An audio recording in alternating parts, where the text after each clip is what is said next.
Good evening, everyone.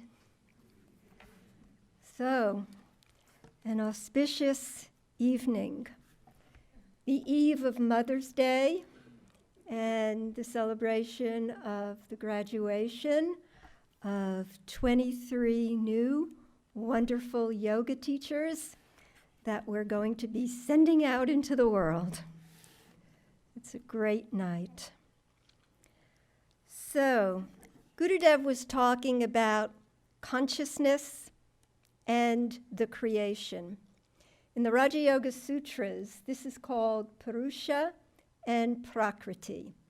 Purusha is spirit or pure consciousness, and Prakriti is everything else, the entire creation, the big mama, Mother Nature.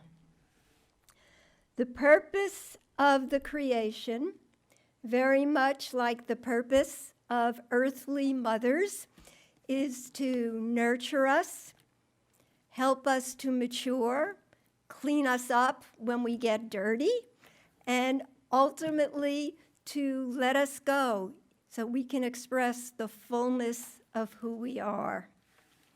Similarly, Prakriti is like this great factory that conditions us and molds us and prepares us for the highest realization. Ultimately, that realization is that we are spirit, always free, always peaceful, always joyful. So, in that respect, just by living, we're all on the path, the spiritual path, right where we are, doing whatever it is that we're doing. Knowingly or unknowingly, we're right where we're supposed to be, having the experiences that exactly match the next step in our soul's evolution. There was a great Zen master by name Dogen who used to say, if you can't find the truth right where you are, where else do you expect to find it? Woody Allen said something that has a similar message. He said, I'm astounded by people who want to know the universe when it's hard enough to find your way around Chinatown. And then Thoreau, the great philosopher, said, the squeaking of the pumps sound just as necessary as the celestial music of the spheres. In other words, what this means is the fullness of the mystery of the universe is as present in a single grain of sand as we walk on the beach as it is in the outer reaches of the galaxy. In every moment, in every place, in every atom of existence, the truth resides. Once there was a Zen monk who experienced enlightenment. He went to his teacher and he said, Master, I've experienced enlightenment. So the master said, okay, explain your experience. And the student said, Master, my experience is like this. A pitch black ball flies through the night. Now, since this was a Zen master he was saying this to, the master wasn't very impressed by that poetic, esoteric, far-reaching explanation. And he said, can you express your enlightenment in another way? So the student thought a moment, and then he said, yes, Master. My enlightenment is like this. I eat rice at mealtime. I drink tea at tea time. The master said, good. Now I know you've experienced something. Enlightened living happens in the moment. There's another Zen saying, the way you do anything is the way you do everything. everything we do bears the stamp of our enlightened awareness or our ignorance. Once years ago in California, I was organizing a retreat. A couple of hundred people were coming. Gurudev was our revered guest and speaker on the retreat. And my mind was filled with so many details and so many logistics that I had to deal with. And then at one point, Gurudev had a paper with some information to give me. My mind was like a bee just swirling in space. And I came to him to receive the paper. For him, that act of handing over the paper was the only thing that existed in that moment. He extended his hand, and it was literally like this crazy bee of a mind all of a sudden went and landed totally in the moment. His enlightened state of awareness totally informed that simple transaction. And it's something I remember 40 years later as one of the greatest teaching moments I ever experienced from him. Not the philosophy, not the talks, not the personal guidance, simply handing me a piece of paper. That one action conveyed everything. There was once a man, this was in Europe in the Middle Ages, who every week would travel to hear the service that was given by a holy rabbi. The rabbi lived many hours away from him, but unfailingly he would go to hear the rabbi. After some time, many years, the rabbi passed away. This man came to the funeral. And as he was there, some of the local people who were students of the rabbi came to him and said, "We saw you come in good weather, in bad weather, no matter what, for so many years, never missing. Can you tell us what was it about our rabbi that drew you to him with such devotion? Was it the way he read the Torah? Was it his brilliant commentaries on the scriptures? Were you coming for a special blessing? What was it?" And the man said, "Well, to tell you the truth, I came simply to watch him tie his shoes." That simple act conveyed everything. The spiritual path isn't divorced from life. Life itself is the path. It's the mother, the great teacher. Obstacles that we may encounter are not in the way, they are the way. They shape our journey, and they bring from within us great strengths and capacities we may not have discovered otherwise. So the question comes, if life itself is the teacher, is the path, what is the good, what is the purpose of consciously embracing a spiritual path? And the image that comes to me is that it's like those moving sidewalks at airports, the people movers, you know what they are? So you can go on them one of two ways. If you get on it and just stand still, it will move you to your destination. But if anyone's ever tried really striding on one of those, you feel like you're flying, and the process is accelerated. Embracing a spiritual path is like walking briskly on a moving sidewalk. You accelerate the process. The path has been likened to a razor's edge, sharp, straight, and narrow. The Hindu scriptures say it's like a bridge made of a single hair over a river of fire. A little daunting, huh? So, for either, you'd have to walk quickly, carefully, lightly to reach the goal. And what is the goal? Enduring peace and happiness, as opposed to the fleeting satisfaction we get from passing pleasures. So how to walk the path most efficiently and effectively?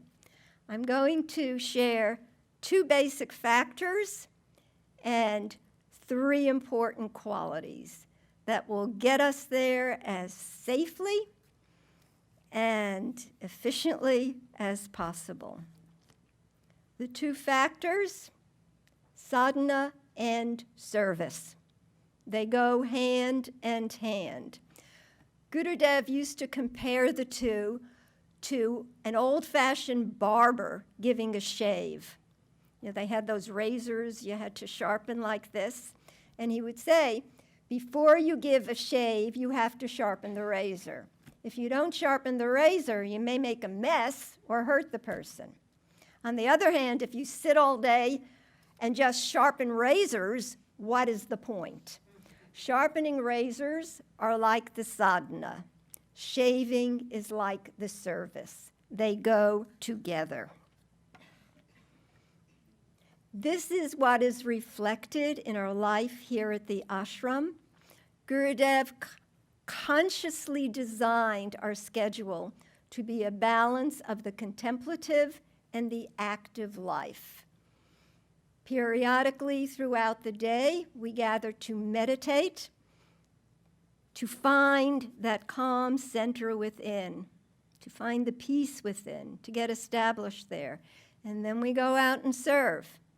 In the service, we see how successful we were in establishing ourselves in the peace, and we see where more work needs to be done. This type of balance is the modern way for enlightenment. Not withdrawing, going off into a cave somewhere, but finding the balance as you remain active in the world. I remember when we were building the monastery here, and Gurudev had a meeting to discuss what it would look like. And we all said, well, Gurudev, this is what we'd like. We'd like very simple little private A-frames where we could live. That's what we'd like. It seemed like a very reasonable request, and he said, no, I don't think so. One place, and originally he wanted it to be 1 room for the women and 1 big room for the men, but eventually he compromised and allowed at least the illusion of individual spaces. I say illusion because they're very hardly at all insulated, so you can literally hear the breathing of the person in the next room, but there's that sense of privacy, that illusion. He said, because what you need in today's world to grow is not to withdraw, not to isolate, but to come together. A little bit of rubbing and scrubbing, having an opportunity to go beyond yourself, to expand, to learn how to adapt, adjust, accommodate, and serve one another. So the sadhana helps to give us the strength, and it establishes us in the peace within. Sometime in meditation, sometime to strengthen the body. Here we do meditation and hatha yoga.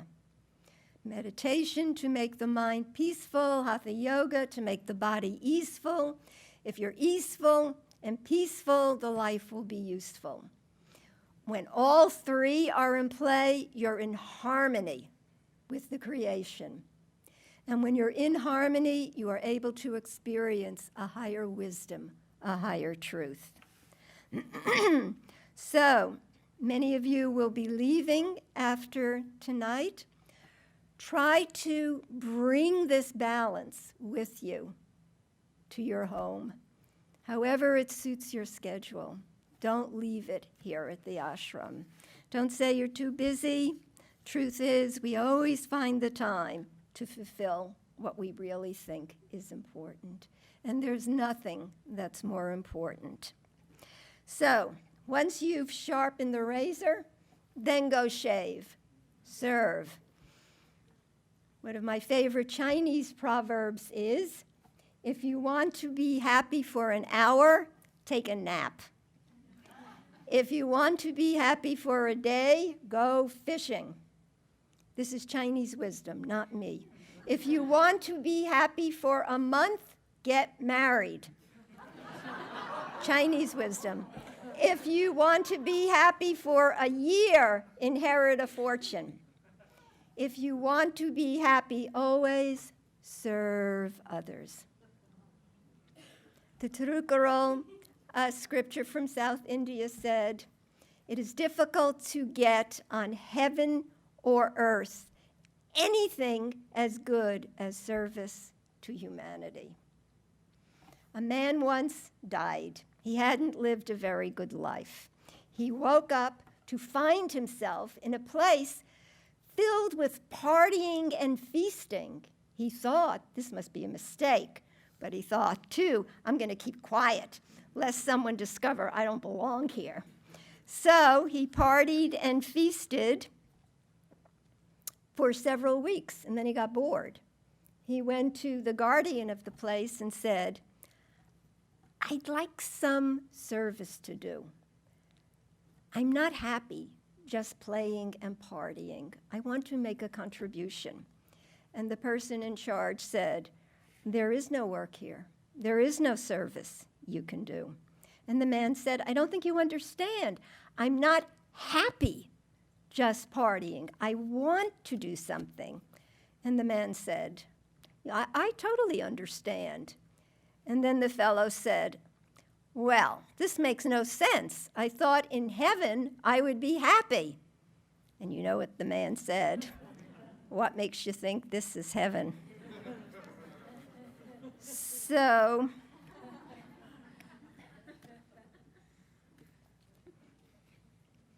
another man was once sitting in a temple praying. In walked a sick person, a lame person, and a person frail with age. He looked up and shouted from his heart, God, why don't you do something? And a voice was heard, and the voice said, my beloved son, I have done something. I created you. We are the eyes and ears, the hands and heart of that higher power moving in the world. Even though that Holy One doesn't appear as a flaming bush these days, that flame is burning in our hearts. So we can reach out according to our capacity. Mother Teresa said, God doesn't expect us to do great things, simply small things with great love. Great love. Years ago, when I lived in San Francisco, at the Institute, I needed a pair of shoes one day. So we lived near the Mission District before it was yuppified. So it was a poor district. And I went there to get shoes. And I went into a store, and it seems like the owner of the store was the person who was serving me, assisting me in getting a pair of shoes. This happened back in the 70s. And again, I've never forgotten that man. That man was totally dedicated to getting every customer the absolute best pair of shoes possible. In Sanskrit, we say it was his swadharma. It was his duty in life. And he did it with his full heart. Sometimes people go around and they say, what's my swadharma? What's my duty? What should I be doing? I think if we just look at our capacity and the opportunities that are presenting, it's very clear what the universe has prepared us for and is asking of us. I think it's only when we get bored, dissatisfied, curious, or maybe jealous of others that we look for something else. We look for something else, rather than accepting who we are and what we uniquely have to offer. And it's interesting to note that when they give the Academy Awards at the end of the season, they give it to the person who played his or her best. If there's a butler and if there's a king up for nomination as best actor, if the butler actor played his role better, he's going to take home the Oscar, not the king, not the king. So we all have a unique role to play, and in doing so, we're backed by that higher power. So, to play our role to the maximum potential that we can, I think there are 3 qualities that really help us on the path. I think they're essential. They're the basis, the groundwork of all the work that we do. Humility, faith, and courage. Humility is essential. It helps us to remember who we are in the grand scheme of things and to be grateful for all the gifts, all the blessings that are bestowed upon us. Swami Satchidananda, one of the great enlightened masters of our time, when describing himself, he would say, just like an expert swordsman can pick up a blade of grass and vanquish his foe, he said, God picked up me and did all these wonderful things. And he said, if God had picked up someone who naturally had a lot of capacity, people might have mistakenly thought it was that person who accomplished all these things. But he said, given me, God knew that people would know I didn't have the capacity, and they'd give all the honor and glory to the highest. Mother Teresa used to consider herself a pencil in God's hands. That's how she described herself. They said at the beginning of her life in the convent, she couldn't even be trusted to light the candles properly. But her humility, her devotion, her simplicity served as a beautiful vessel for so much extraordinary service to happen throughout the world. For the TTs, when Gurudev used to come and speak at TT, he would often talk about the wheat plant. And he said, as you grow, as you deepen on your spiritual journey, you should be like the wheat. As the wheat grows and ripens, it bends low. It becomes more humble. And the fact of the matter is, if we don't, there can be danger as our path progresses. Ego can try to usurp whatever benefits we're receiving, claim it for its own, and then misuse or abuse them. The Bible says it very succinctly, pride cometh before a fall. So if we're established in humility, our path will be smooth, open, easy, transparent, and ready to receive all the blessings and grace from the universe.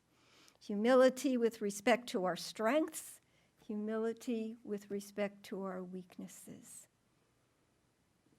And just walk forward with faith.